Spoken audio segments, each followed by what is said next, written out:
Thank you everyone for being here for this Croakey Live on April 15th. I just want to start by acknowledging all the various countries we are coming from today. I'm on Wiradjuri country, my country, so I want to pay respect to my elders past and present, and also elders past and present, and from wherever you're coming from today to this Zoom meeting.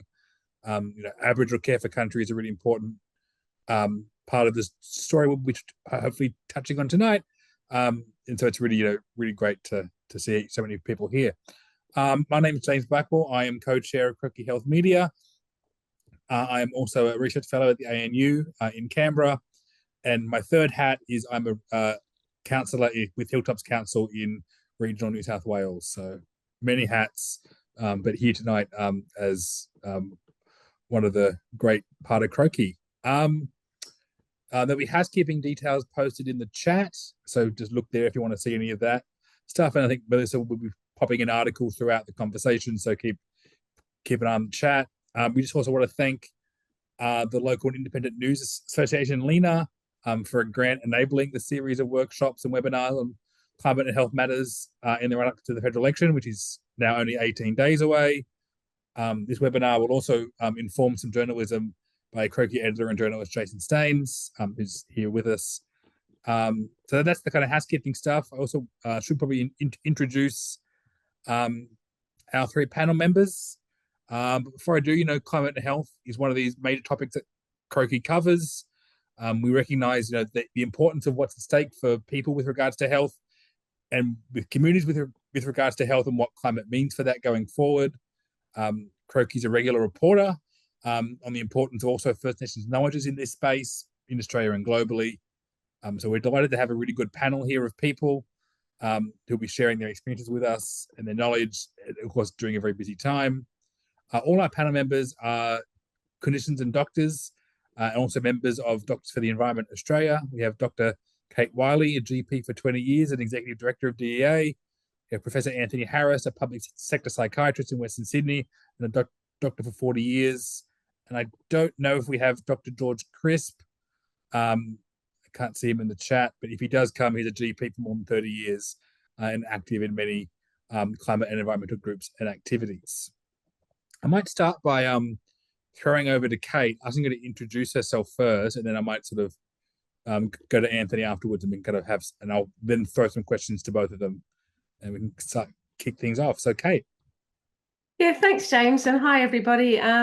For those of you who don't know me, my name's Kate Wylie. I'm a GP by trade and joining from Ghana Yurta, otherwise known as Adelaide. So Namani, which is hello to a group of people in Ghana. And I'm the Executive Director of Doctors for the Environment Australia. We're a not-for-profit group of doctors and medical students who volunteer our time for climate action. We recognise that we need a healthy planet to have healthy people, which doesn't sound like rocket science to us, but somehow it seems to escape the notice of too many of our elected representatives. So excited to talk about our forums tonight. And Anthony? Yeah, hi, and thanks, James. And I'm, as James said, I'm a psychiatrist working out in Western Sydney. I've got a couple of hats like we all have. So I'm a professor of psychiatry at the University of Sydney, and I work with some NGOs, Mind Australia and One Door Mental Health. And I'm a clinician with the Western Sydney Local Health District, a public psychiatrist. And I also a member of DEA, and I've been very interested in the climate crisis, and this is part of what my solution to the paralysis of fear, I suppose, getting up and doing something. Thank you, Anthony. I might start by throwing a question to Kate. So DEA has been organising a series of climate health forums in marginal seats around the country in the last couple of months. Can you give us a sense of the vibe of some of these events? Yeah, sure. So just to clarify, what happened is in the last 6 weeks, we've had 12 events. We've done 3 in Sydney, 2 in Melbourne, 3 in Adelaide, 1 in Perth, and then 1 in rural Victoria and 2 in rural New South Wales. So, really have casted our net wide, and where we've been reflects where our members are and where our members are active. We couldn't have done it without the members. And also sort of the marginality of the seat. Obviously, personally, I live in a very safe seat, so it's not quite so exciting to campaign where I live. And they've been really, really well received. We've had a little bit of spiciness. The first one we did, which was in the northern beaches of Sydney, was quite spicy, and we had some disruptive people there. And one of the ones I was involved with in Adelaide was a little bit spicy, like a bit of heckling from the audience. But overall, we found that people are really receptive to our message, which is fundamentally that climate care is healthcare, and that we need our parliament, our elected representatives, to consider our health, put our health first, rather than the interests of the major donors. And recognising that energy policy and so much policy comes back to human health, and that should be considered when you're in the ballot box. Thanks. Could you talk a bit more? I have some more questions written down, but can you talk a bit more about what you mean by spicy? What's a spicy health climate panel look like? Well, the very first one was in the Northern Beaches, as I said, and we had a number of people from the Libertarians come, and they were quite deliberately disruptive and, were there with an agenda to be disruptive. But what was beautiful about that was the protection that we got from the rest of the attendees, who weren't kind of going to allow things to disintegrate. And, fortunately also, doctors are often, we're quite used to dealing with lots of different types of people. And so we're kind of able to handle that. And the same thing, we had one in Blackwood Uniting Church in Boothby, which is a South Australian seat, and had some heckling in the audience. And, again, other members of the audience don't like it. Even though we put out some quite, particular ground rules at the beginning about the importance of respect, and that, we're impartial and every person has the right to be heard.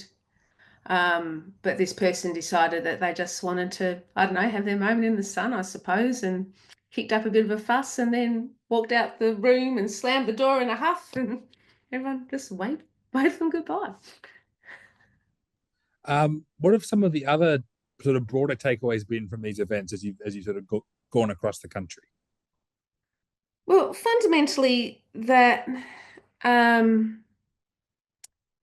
you make the connection that our energy policy, any expansion of coal or gas, or ongoing dependency of fossil fuels impacts on human health, and then kind of can demonstrate that those impacts, like the impacts of heat waves, or the impacts on mental health, or the impacts on floods, as you were mentioning before, James, or infectious diseases, so many things. You can see light bulbs go on in people's minds. People recognize that, oh, this stuff that they're talking about, net zero, or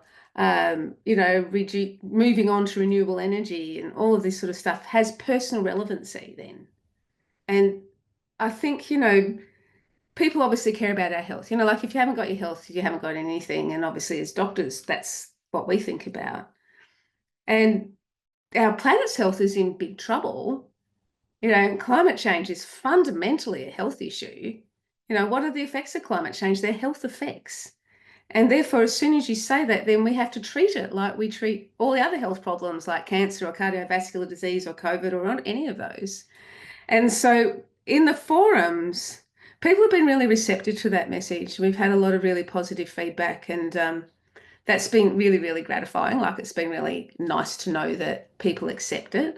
I've had a couple of people say, where do Doctors for the Environment members practice? Because I'd like them to be my doctors, which has been a very nice bit of feedback to get. And, the other thing is that, which is a bit more worrying, was sort of the impression that the panelists, so often, we had, there's been Meet the Candidate forums, so people having an opportunity to meet the people running for their local electorate. And there's exceptions, but there was a lot of electorates where you could see the candidates had never thought about climate and health before either, and were, lacked understanding, lacked education on it. And, really, if you think about it, the dominant purpose of our events was to make sure that the people who are representing us next time in Parliament understand that the policies they enact regarding energy and fundamentally energy and emissions impacts the health of their electorate. And if they could just get that in, then, you know, we've really succeeded in our job. Again, I'll ask another question that's not on the list. Sorry to you, Kate. That's all right, James. Go for your life. How have you found the different responses from the different political parties? Obviously, we kind of have an expectation of potentially where the political parties might fall on this issue.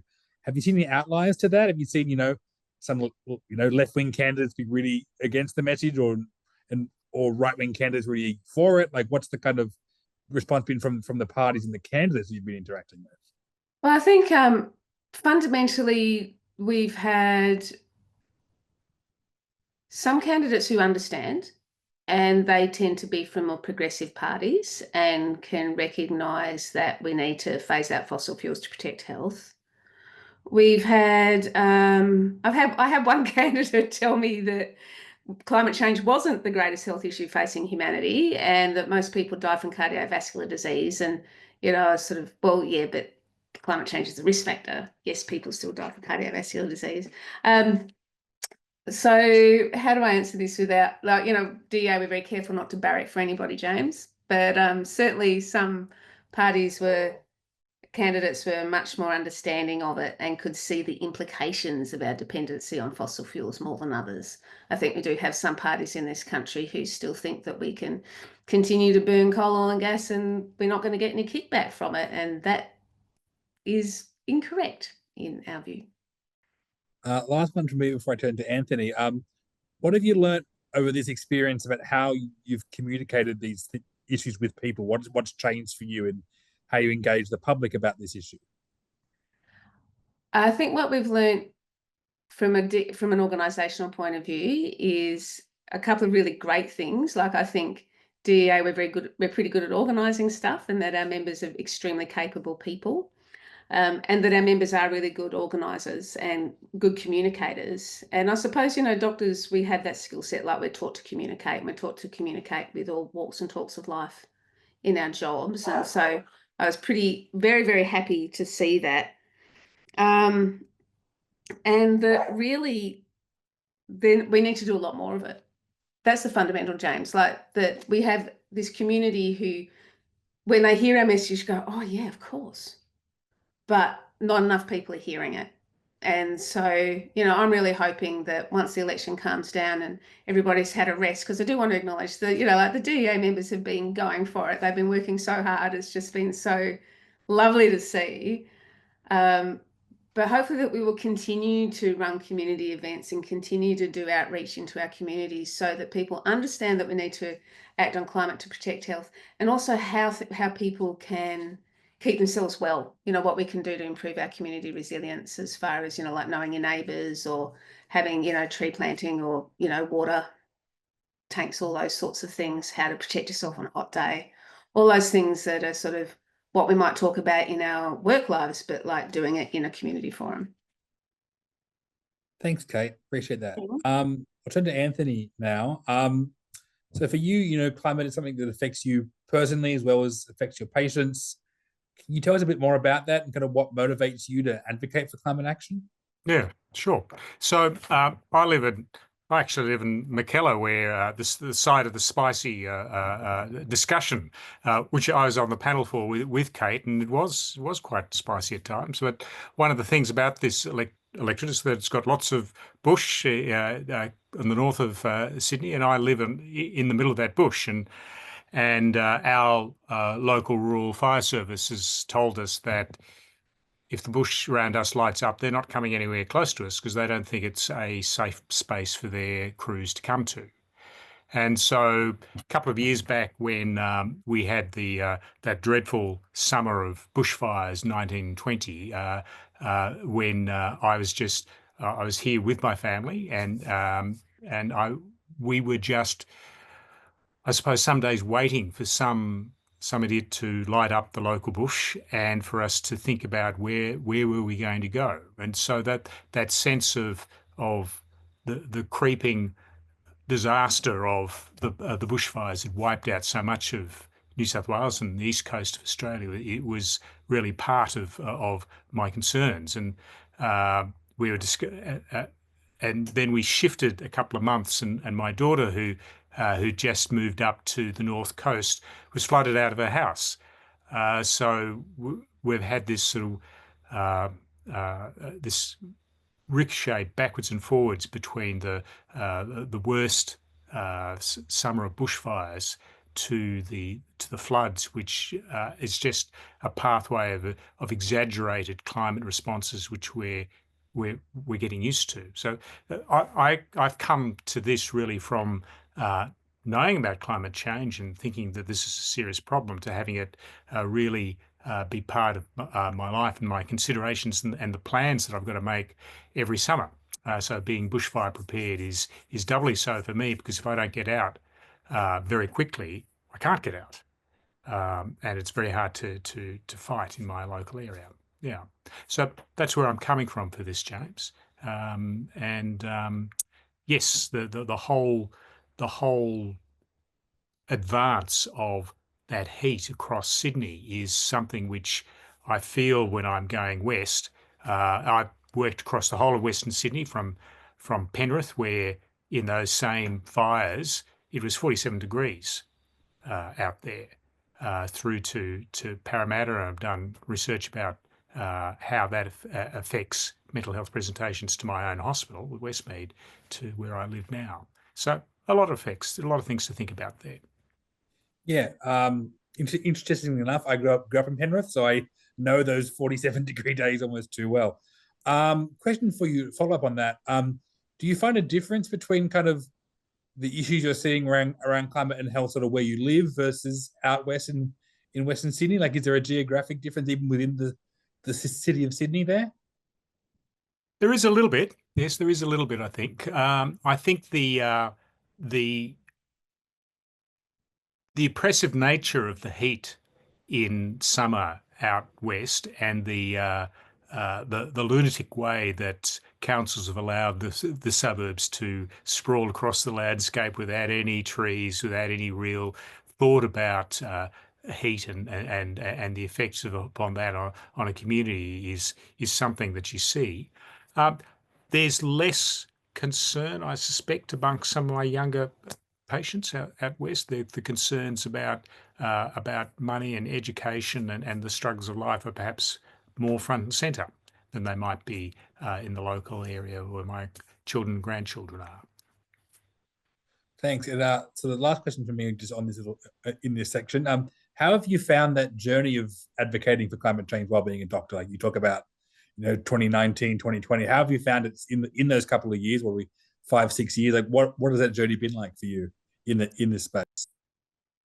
Well, firstly, it's been really useful. It's been something which I've enjoyed, and it's something which I find, as I said in my introduction, is one of the ways that I've got of dealing with the issues that are so overwhelming at times.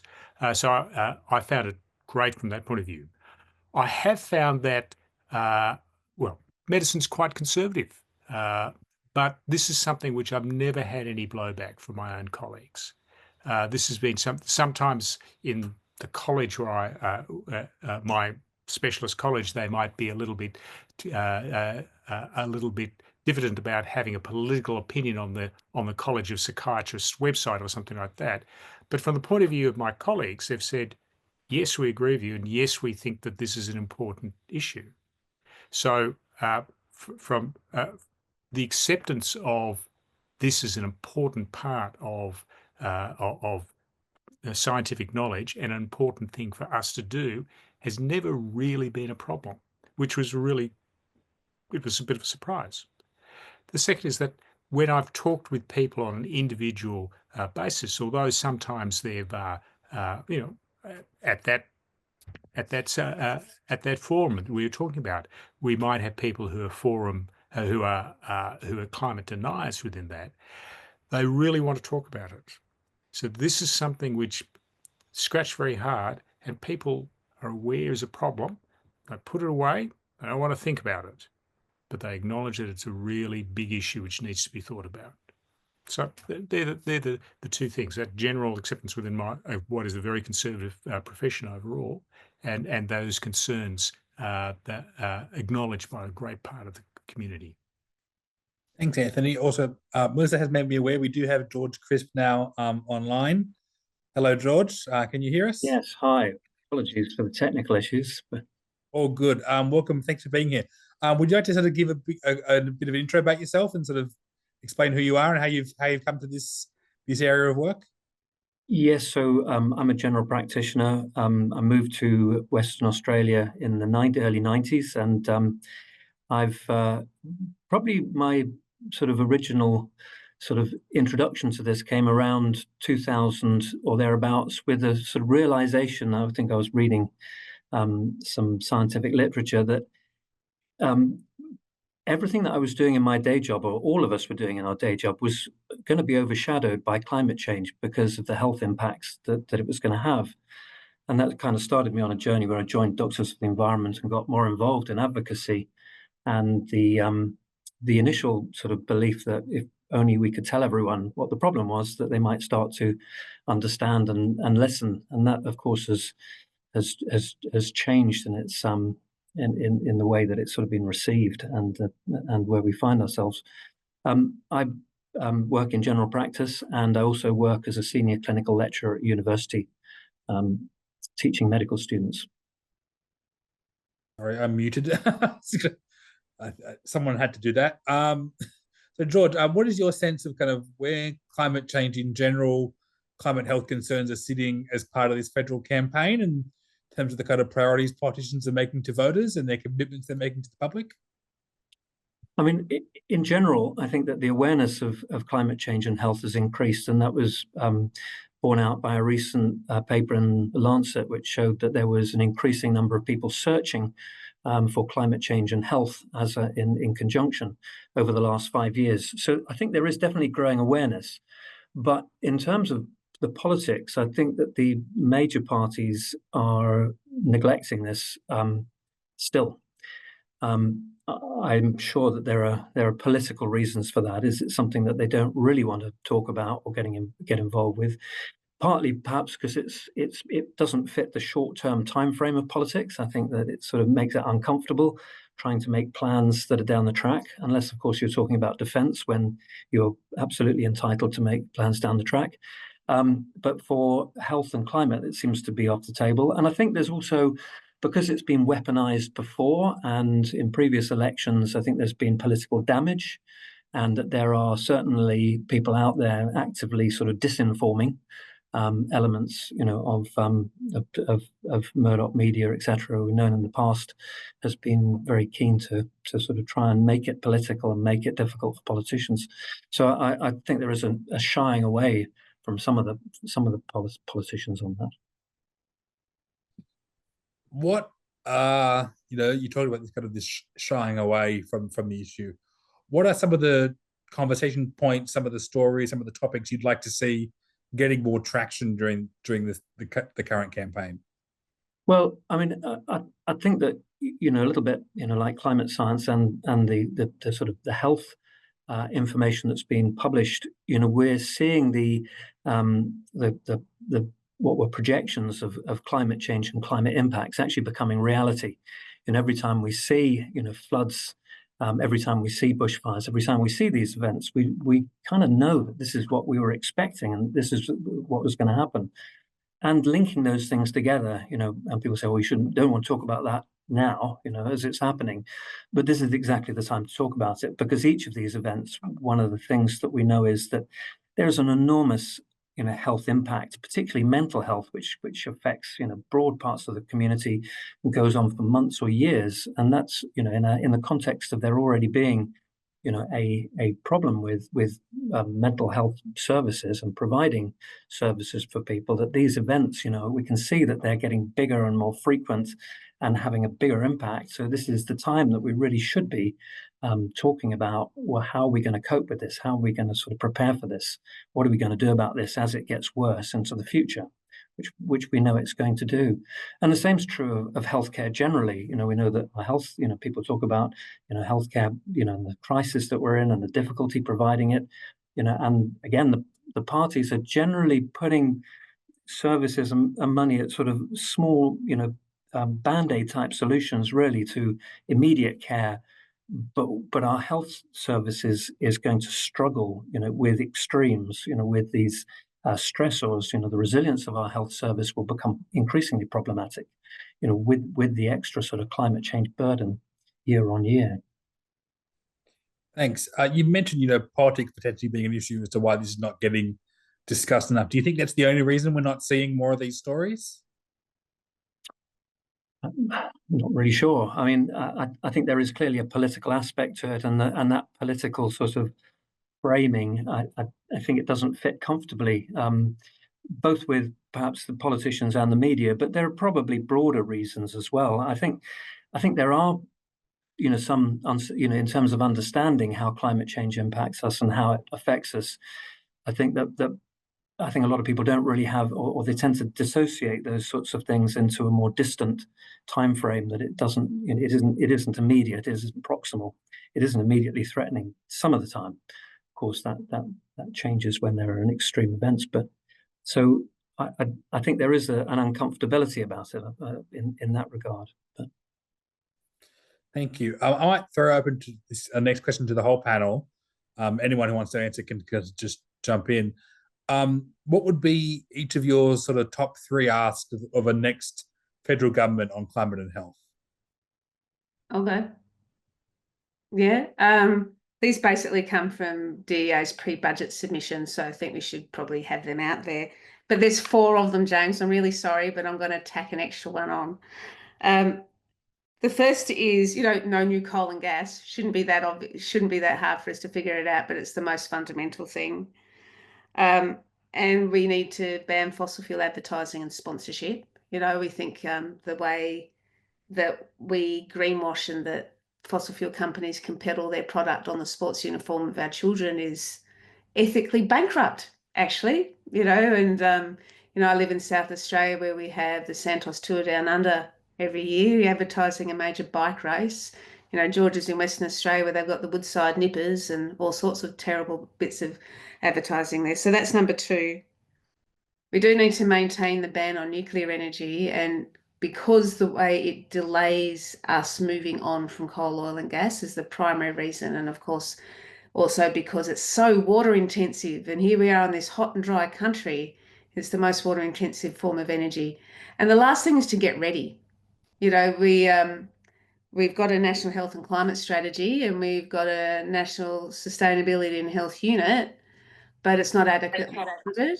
It's currently the unit gets climate and health, even though there's a national strategy, gets less than 1/10,000% of the federal health budget.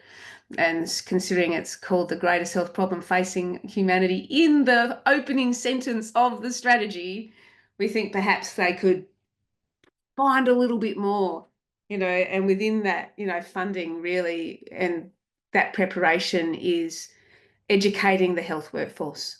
Health is the biggest employer in the country. If the health workforce understood that climate change was a health issue, it would change the narrative overnight. And so DEA would like to see every health practitioner, be they doctor, nurse, allied health, or an orderly, anybody that works in the healthcare system, educated on climate and health. I think that'd do a lot to help the populace understand the need to move on. So many follow-ups from that, but for the whole panel. No, that's really good. I think the first immediate flashback I got from your comment was the kind of flashback to Kevin Rudd's greatest moral challenge of our time, and here we are 18 years from that election in 2007, still dealing with this, as an issue in this country, as a political issue. The other thing I think that I had this flashback of, and I think it shows my age perhaps a little bit too much, is this idea of doctors who used to smoke, and smoking as advertising. Perhaps people younger than me on the Zoom may not remember that era, but I think those of us over a certain age, we do. And I think there's a lot of parallels, I think, between that era of doctors smoking and smoking being advertised and being very much a part of Australian life, to now being very much controlled and prohibited in many areas. What do any of you on the panel sort of see similarities and differences between that era and that kind of campaign versus now? Yeah, yeah. I mean, I can remember the ward rounds, the times when the junior doctors follow the senior doctors round, and for one of my consultants, we had to stop so he could have a cigarette halfway through, because that was the only way that he was going to get to the end of the ward round. So that was certainly certainly so. But I. I can't beat Kate's fantastic set of priorities for our government, but I think we can sort of point to some of the parallels of the way that the fossil fuel industry is distorting the messages that are coming out and making sure that any point is being fought against, is being debated, that there's misinformation rife. And that was very much part of the playbook that was developed by the cigarette tobacco companies back in the 50s and the 60s as a way of stalling what they admitted was truthful health-related evidence that smoking caused significant health damage and early death, and that is really there as part of that. Part of the present playbook. The thing that I'd really also like to suggest that we have to move in as many different directions as we can at the moment, and we can't let perfection be the enemy of progress. We have to progress in so many different ways, and across the whole of our community. We can't wait for the perfect government policy. We have to gain whatever territory we can to make a change to this particular problem.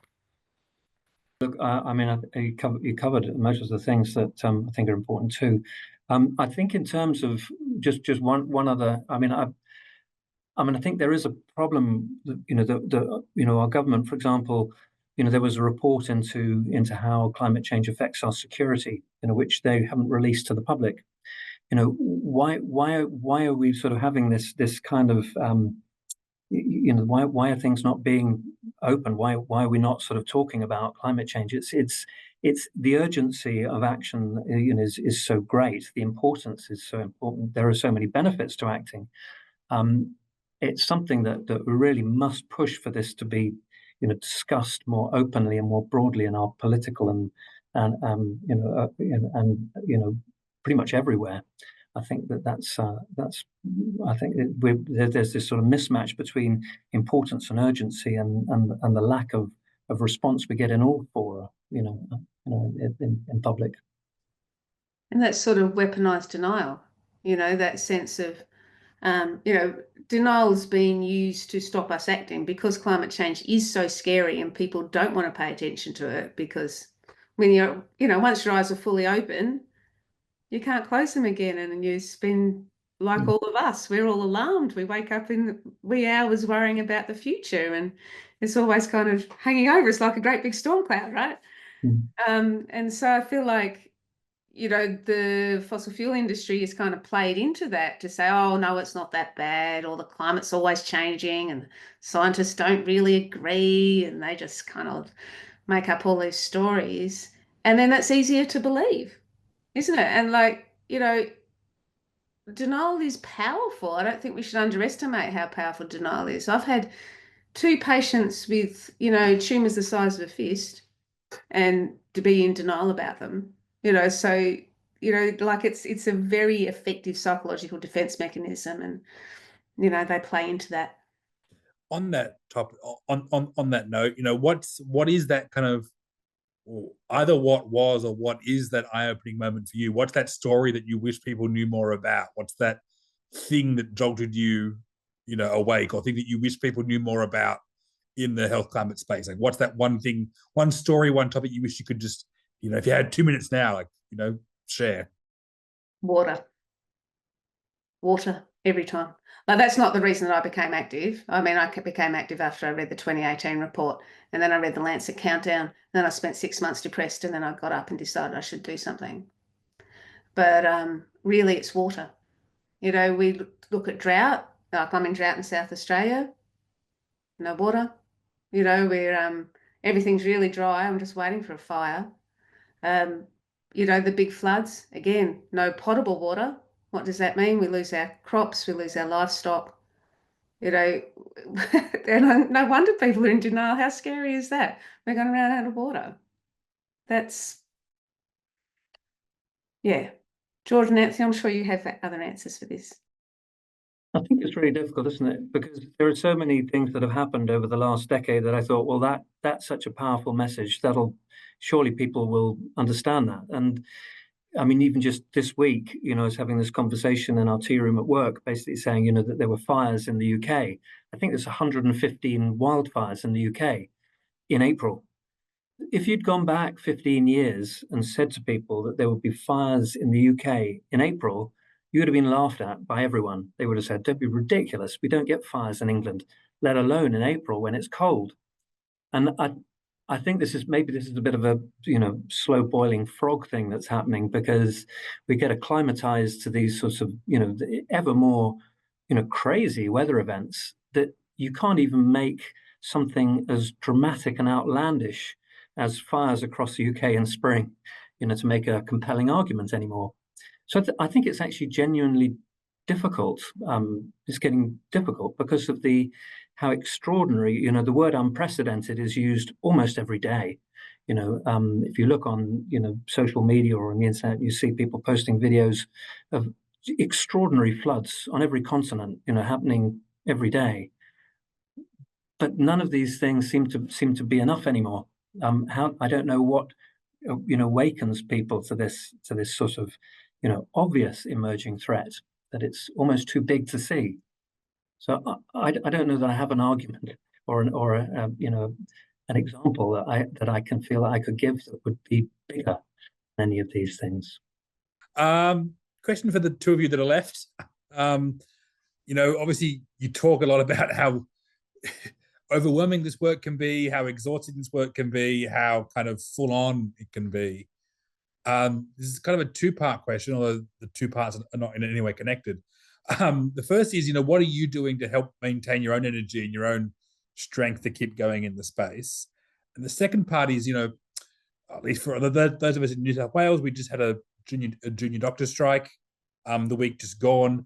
How do you talk to junior doctors, other health professionals who maybe overworked themselves, overstretched themselves in their work alone? How do you convince them and talk to them about stepping up the fight on climate change when they're already, relatively overburdened, at the work they're currently doing? Okay, so the first bit about keeping my, personal mental health resilience stuff is acknowledging achievement. So, this is this great big global mess that we're in. It's a massive systems problem, but really the only way to solve it is for all of us to do everything that we can. Everybody to accept their personal responsibility to try and do their bit. And so I have this practice of acknowledging when I do something. So, tonight I'll acknowledge that I was on a webinar this evening, and, so that I tried to do a positive thing today, just remembering that I'm trying to be one of the good guys in this big global disaster. And of course, spending time in nature, going for walks. I have my best moments walking my dog. She keeps me sane and peaceful. With the, the burden that doctors are under in the busyness of medical life, and, got to say I really admire the New South Wales junior doctors striking, and I remember back-to-back shifts as an intern, and, how exhausting it is. I think people know. People know already. It's like I did a talk to some junior psychiatrists a couple of weeks ago, and they hadn't had much on climate change before, and it wasn't, it's only just now is it really getting embedded into medical curriculums, but they know, so they're actually quite relieved when you start naming the elephant in the room, and they go, oh, yeah, and people want to know what to do. I think that's a general response. Like there's sort of three kind of broad responses you get when you start talking about climate. You either get the, geez, you're an idiot, go away in a nicest possible way, or you get a bit of a meh, and people want to talk about something else, off your cup of tea. And then you get people that go, yeah, I get it. And then there's a meeting of minds. And my experience is a lot of junior doctors, I think, are ready for it because they see it and they're treating it. You know, when there's a heat wave, what happens in the ED? You know, lots of people come in with heat-related illness, with heart attacks, with kidney problems, with increased suicidal ideation. So they kind of are thankful that you're actually talking about it. Anyway, that's my experience. George might have a different experience in his lecturing work. Yeah, I think part of it is actually becoming active, doing stuff. You know, it's that's probably the best antidote, I think, to what otherwise, you know, might be sort of quite, you know, the distress or hopelessness, is to actually get out and you know, I'm teaching here at the uni on climate change in a minute. There's lots of other activities that we'll be doing, and joining up with colleagues. I mean, the group of doctors in WA that's you know, quite active is I think, with like-minded people doing things collectively, is also a really important support. As Kate said, there are positives to focus on, and I mean, one of the things that you know, I think is important is, yeah, it's an overwhelming thing, but there are also so many positive things that we can achieve with climate action, you know, along the way, in terms of, you know, improving air quality. There's another report out about, you know, the bet in the Washington Post, I think, yesterday, about the improvement in air quality in Paris from, you know, pedestrianising it. And you go to places like London now, and you see the ULEZ and how it's freed up the streets of London. And you know, we know that going to renewable energy can save probably 8 million lives around the world each year from the fossil fuel emissions that will be saved. And we know that we can green our cities and make them cooler and healthier. And we know that we can do all of these things. So there are lots of wins for health and you know, climate action at the same time. So focusing on that and trying to sort of, you know, get wins in those areas, I think, is also you know, a rewarding thing too. Thanks, George. Before I turn to for those in the chat, please, if you have any questions for the panel, you know, please do put them in the chat. And before I turn to questions in the chat from the audience, is there anything you'd like to ask each other, or me, or Melissa? Sorry, Melissa. You know, while you're here on the Zoom. I wouldn't mind asking Melissa why she, you know, about her motivation for making sure that Croakey's always pushing about climate and health. You know, because thank you, Melissa, by the way. Thanks. Well, it's really just the evidence. You know, sometimes people think Croakey is partisan. We're not remotely partisan. We're very evidence informed, you know, informed by evidence and equity. And I've been reading papers about climate change since last century, basically. I remember in, you know, before we switched into the new millennium, all the fuss about the Y2K bug. Do you remember that? Yeah. You know, looking back, it's just ridiculous, isn't it? That we invested so much money, so much anxiety, so much focus that came and went. And, you know, even at that time, I remember speaking to Professor Tony McMichael back then, what he did on that particular New Year's Eve. He was, I think, in Aotearoa, New Zealand, looking to the dawn and thinking about climate change. So I guess it's really just that it's such an important issue. It's been around so long, and it completely does my head in that it doesn't get the attention it deserves in mainstream media and political discourse. So that's sort of, you know, why Croakey has that ongoing focus on it, really, because it fits with our mission as well, which is all around underserved topics and communities. Thanks, Melissa.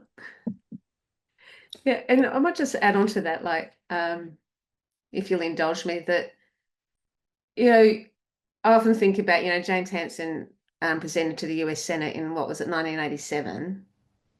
And that was the year that Kylie Minogue's Locomotion was the #1 single, and Beverly Hills Cop 2 won Best Picture, right? So that's how long ago, and that's where we were thinking in that time as humans on this earth. And, you know, and then I think the IPCC started, you know, a bit after that, and was sort of informed a bit by that Senate, by James Hansen talking to the Senate there. But I think at that time I can almost understand why people kick the can down the road, because I don't think we could imagine it then. You know, like, I couldn't have, at that time in the 80s, I couldn't imagine what we are experiencing now. It's a bit like George just talked about with the fires in the UK now, which, is terrifying, right? You just wouldn't think that it could happen. I think, so I kind of forgive us historically because it is such momentous change, such a huge sort of, the very state of our planet is changing. And I don't think anyone could picture it. I don't think they could kind of conceptualize it well enough. But I think those times are gone and there's no excuse anymore. And now the people that perpetuate fossil fuels, the fossil fuel industry, know full well what they do. And they are monstrous in the extreme. And no excuses anymore. Just take us down a little side alley. Pardon me, James, sorry. No, happy to. I don't see any questions in the chat. So I might sort of take both of you and George there, Kate, to sort of any final reflections, any final comments that you might have for the group of us here. I might start with George because I was going to follow on from what Kate just said. Is that no, we didn't. I think there were a number of reasons why we didn't act, and probably couldn't to some degree. One of the things that has changed in that interval is that we now have all the tools that we need to act. Funnily enough, we can decarbonize our energy systems and quickly. We can, change our transport systems. We know a lot more about, how to modify our sort of diets and food production in just about every area. I mean, some are obviously going to be harder than others, but the vast bulk of emissions could be reduced with the technologies that we have. It's both feasible, there's not a technical challenge to it. There are vested interests standing in the way, and there are some people who don't believe that it's possible, but it is, so I mean, it's kind of ironic that here we stand with all of the ability to actually solve the problem now, which we didn't have 20 years ago. Well, that's a positive note, George, isn't it? Like we actually can if we choose to. And so I suppose, maybe the take-home message then is that we need to wake people up, that we've got all these, here we have all the solutions on our fingertips, we need to decarbonise ASAP. And yet most people are going to decide who they vote for in the day before. And, so many people are not engaged. And so perhaps that comes back to, the original thing about tonight is, having community forums and going out and talking to people and sharing our stories. And I suppose, facts are kind of boring to lots of people's brains. People's brains turn off when you start hitting them with percentages and pie graphs and things like that. But maybe the stories that we tell of, the climate experiences we've had as clinicians and what we see in our work, and we do all increasingly see it, and what we feel personally as humans alive on this planet. That's a good lever arm, right? That's a good way. That's the plan. Hey, Anthony. Anthony is back. Anthony, do you have any kind of, we're kind of at the end point, but do you have any kind of final reflections or comments or things you would have shared had you had you worked a bit better? I'm just channeling them all into the last 15 minutes of my sort of rebooting various modems and things like that. Look, one of the things that's obvious from recent political life is the way that people are running off into their own silos and listening to the small chat groups of people who they know very well. I'm really, although it's very difficult, I'm very keen for people to sort of reach out into that other silo and to try and begin to have that conversation, because unless we can begin to talk about this, it's very hard to break down that that them and us type mentality. And that goes for the forums, that goes for knocking on the door, that goes for talking to your other colleagues, to have a discussion about these very important issues, to see if we can begin to challenge these ideas or challenge the assumptions that people are keeping very comfortably, which can anesthetize them to the reality of what might be happening all around them. So yeah, talk. Well, thank you, Anthony. Almost antithetical to that point, we do have to wrap up the talking now. But thank you everyone for being here. Thank you to our panel members, Kate, Anthony, and George. It's really wonderful to have you all be here to talk about this really important issue. And I'm sure I can speak for the room to say we all learnt a lot. I definitely learnt a lot. It's definitely going to inform my practice going forward. No, I'm not a doctor, but inform my practice, at least in local government terms, going forward. So yeah, thank you. I'll hand over to Melissa to kind of give the final wrap up, but just wanted to again express my thanks to you all for being here and giving up part of your, Tuesday evening to come talk to us about a really depressing, but a really, nonetheless important topic. Thanks so much, James, for wonderful sharing. It's always so great to hear from you, and I think your comment just reminded us all of the important but often overlooked role of local government. It's such an important sector in this space in particular as well. Thank you to the panel, and really to acknowledge the Local and Independent News Association as well, because we sort of just touched on briefly what had changed. We have the solutions 20 years later, but in many ways our news and information environment is now so much worse than it was 20 years ago. And personally, I think that's one of the biggest barriers to climate action or any decent policy in pretty well any area as well. So I think, the comments people made about the importance of having conversations and doing outreach, good on you, DA, doing that massive community engagement activity you've just undertaken. And it's just disgraceful that we don't have governments doing that. We can do public information campaigns about tobacco or seatbelts or not drinking while driving, but we can't actually talk to the community in a sensible way about, the biggest public health crisis we're facing, an existential challenge. So, it really shouldn't be left to organisations like DEA or any other NGOs. It really should be a national response. We should, have politicians who've got the courage to lead and to have authentic conversations with community, but unfortunately we do not have that. Hence the importance of continuing the conversations that you're having. And I really encourage everyone to engage with media.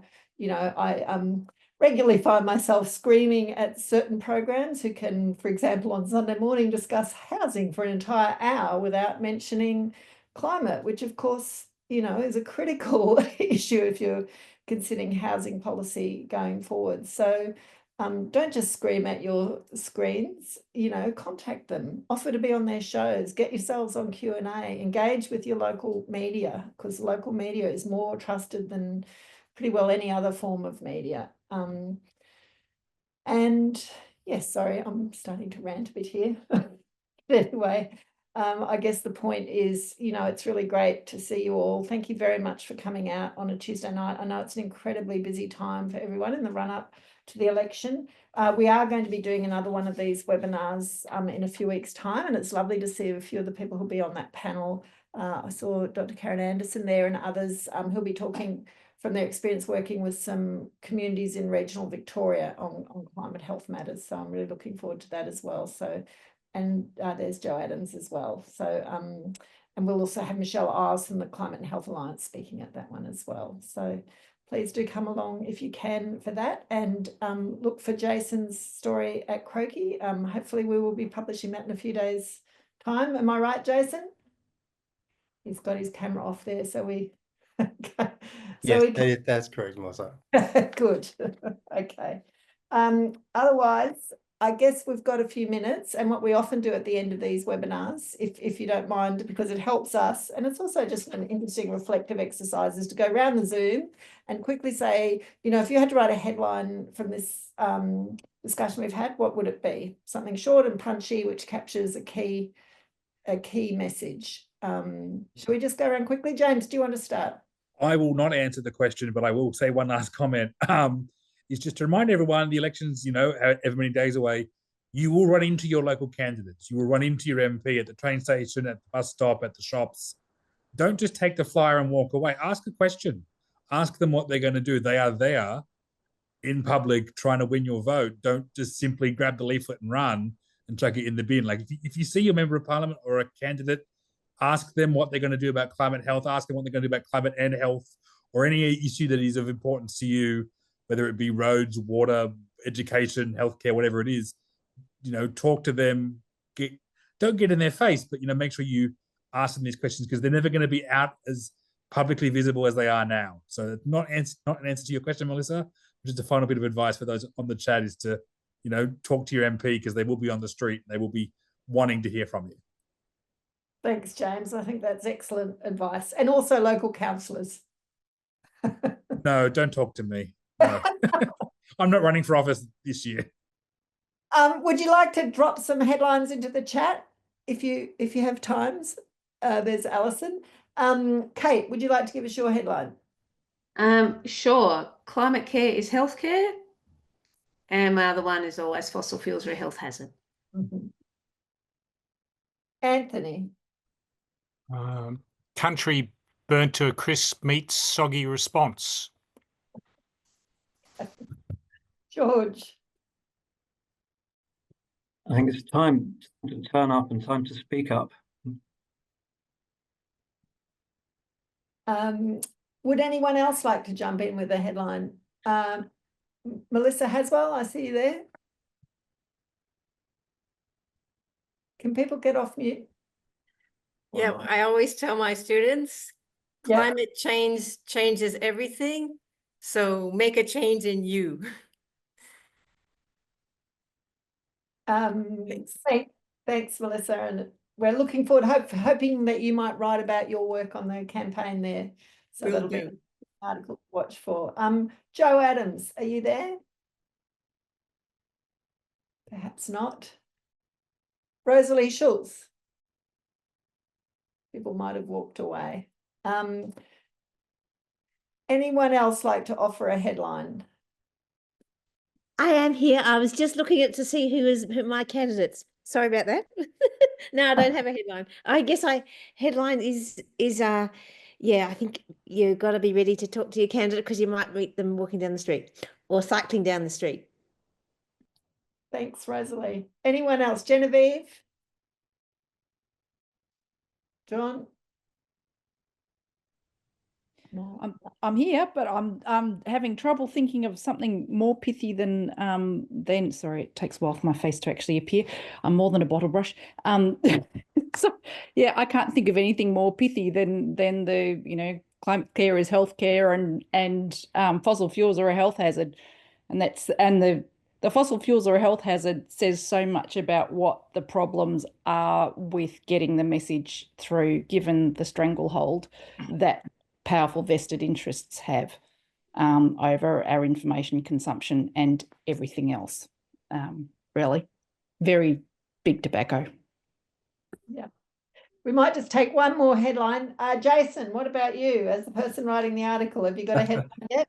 I don't know if I've got a headline. It's more of a kind of a reflection I've had on this. And I kind of feel like this is the sort of thing that needs some kind of wartime effort that brings everyone together to do something. And kind of, I think the hardest thing is, so I'm going to talk a bit, sorry, it's going to go longer than a headline. The idea that people are going to have to, at some point, give up something. There's going to be a cost for people, which to me is something that's the big resistance. People see what they see a lessening of their quality of life. And so we have to ask people to take one for the team.